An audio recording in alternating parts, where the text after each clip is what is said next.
Untuk aki sendiri cut off-nya itu standar ya teman-teman di 11,3 dan untuk maksimumnya itu di 13,7.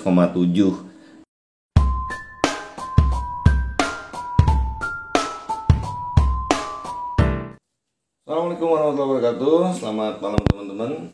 Ketemu lagi di Doni Tambas Channel. Mohon maaf sebelumnya kalau beberapa hari ini saya jarang banget upload konten ya, karena ada beberapa kesibukan yang harus saya kerjakan di dunia real. Di vlog kali ini nih saya akan sedikit review mengenai salah satu produk kami, yaitu Anunet UPS DC Power Distribution System yang 10 ampere ya teman-teman ya. Jadi ini sebenarnya sama kayak UPS DC pada umumnya. Sebetulnya produk ini udah lama banget kita bikin, cuman kita belum sempat review ya teman-teman ya. Penampakannya seperti ini teman-teman. Ini adalah standarnya ya teman-teman ya. Jadi UPS DC standarnya dari Anunet ini seperti ini. Nah ini belum versi custom ya. Di sebelah kiri ini ada tombol on off atau saklar on off. Terus ini adalah indikator untuk pemakaian aki. Dan ini adalah indikator output untuk 12 volt. Serta ini indikator output untuk 24 volt. Untuk outputnya kita menggunakan konektor DC seperti ini teman-teman ya. Karena banyak UPS DC yang menggunakan female J konektor. Akhirnya orang yang belum tahu output itu akan disangka input. Efeknya step down atau modul step up bisa terbakar. Makanya di produk kita tidak menggunakan jack DC ya sebagai input dan output. Tapi kita menggunakan konektor jack seperti ini. Gitu teman-teman. Sekarang kita langsung tes ya teman-teman ya. Kita langsung colok dulu ke aki. Untuk aki yang dipakai ini bisa dari 7 ampere sampai 75 ampere. Saya belum tes yang 100 ampere karena saya nggak punya barangnya 100 ampere ya.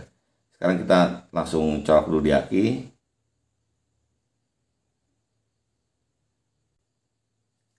Aki yang saya pakai ini saya menggunakan aki motor ya teman-teman untuk tester. Jadi sebelum teman-teman mencolokkan power itu hukumnya wajib UPS ini terkoneksi dengan aki. Jadi jangan pernah mencolokkan UPS DC ini langsung ke listrik tanpa adanya beban aki. Gitu. Jadi langkah pertama teman-teman harus colokkan dulu ke aki.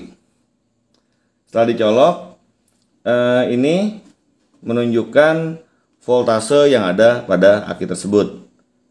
Nah, sedangkan ini menunjukkan voltase output dan ini juga menunjukkan voltase output. LED ini menandakan indikator bahwa aki aktif ya teman-teman ya. Bahwa aki telah aktif. Dan sekarang kita langsung colok ke listriknya teman-teman ya.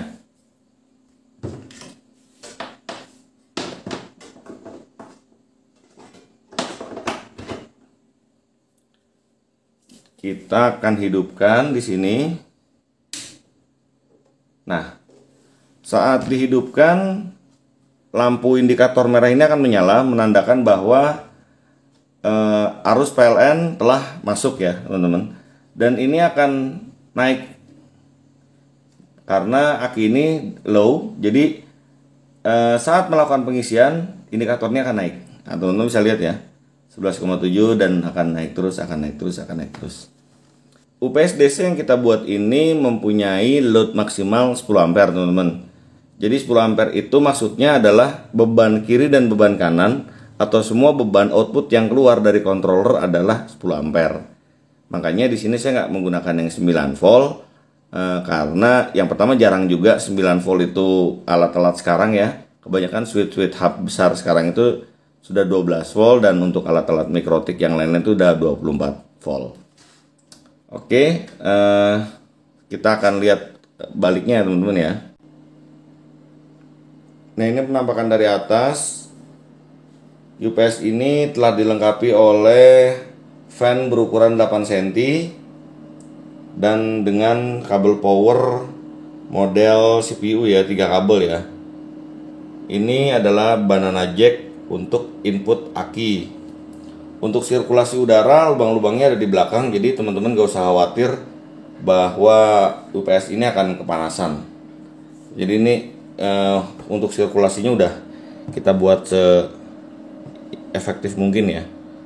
Untuk versi custom, teman-teman bisa juga request kalau misalnya teman-teman punya output 5 volt misalnya seperti untuk HTB atau 48 volt, silakan teman-teman bisa request ke kita, nanti kita akan coba buatkan ya.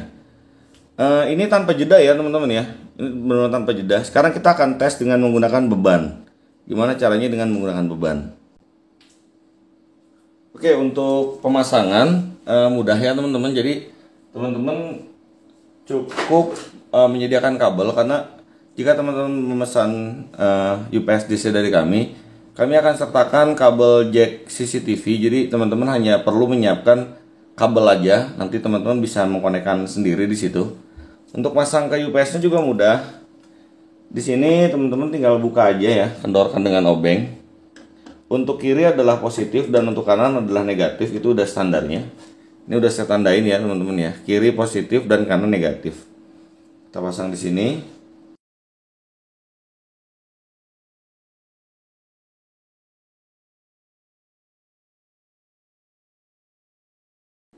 Oke, pastikan sudah terkunci ya teman-teman. Ini adalah jack DC biasa seperti ini. Dan untuk 12 volt kita akan coba mengkoneksikan ke modem ZTE ya. Ini adalah modem ZTE, bootnya aja. Kita akan coba koneksikan di sini. Bisa lihat ya teman-teman ya, nyala.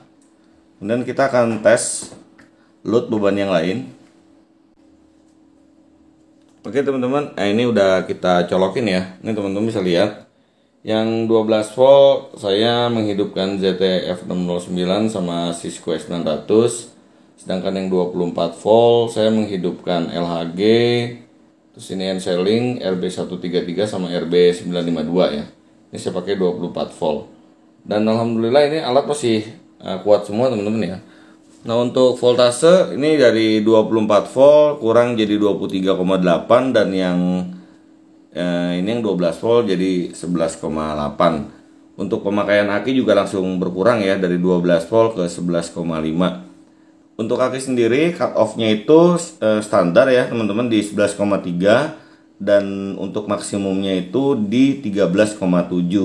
Controller juga kerjanya nggak terlalu berat, karena saat aki tidak di bawah 11,3 controller itu tidak akan mengisi aki sebetulnya gitu. Jadi controller itu sifatnya hanya standby aja. Oke, sekarang kita coba matiin ya teman-teman ya. Ini kita cek, nih kita coba matiin. Oke. Nah saat dimatikan teman-teman bisa lihat lampu indikatornya itu mati ya. Dan semua arus atau tegangan ini bersumber langsung dari aki. Nah aki yang saya pakai ini kecil banget, cuman 7 ampere ya teman-teman bisa lihat. Ini akinya juga udah soak sebetulnya. Nah ini langsung turun drastis banget ya, karena emang akinya juga soak banget kok. Kemudian kita akan nyalakan lagi. Nah indikator merahnya udah menyala gitu, jadi tidak ada jeda ya teman-teman. Untuk pemesanan kita udah buka ya di Tokopedia dan di Bukalapak. Silakan teman-teman order langsung, sistemnya pre-order 15 hari. Adapun kalau misalnya teman-teman ingin bikin yang custom, langsung aja WhatsApp saya di nomor telepon saya di 0852 1719 7800. Jadi bisa langsung WhatsApp, kita akan atur berapa kebutuhan teman-teman ke outputnya dan mau pakai alat yang berapa gitu. Harganya saya pikir ini harga paling murah ya teman-teman ya. Backup DC paling murah, dan ini worth it banget, karena ini udah saya coba lebih dari 3 tahun sebetulnya. Baru saya launching sekarang karena banyak permintaan dari rekan-rekan, kenapa saya nggak bikin backup DC gitu. Oke teman-teman, demikian video singkat dari saya, semoga bermanfaat. Jangan lupa yang belum subscribe, silahkan subscribe dulu. Like dan komennya juga kita tunggu ya. Ingat, say no to drugs atau jauhi narkoba, dan jangan cuci baju di wastafel. Akhir kata, saya Doni Tambas undur diri. Assalamualaikum warahmatullahi wabarakatuh. Adios.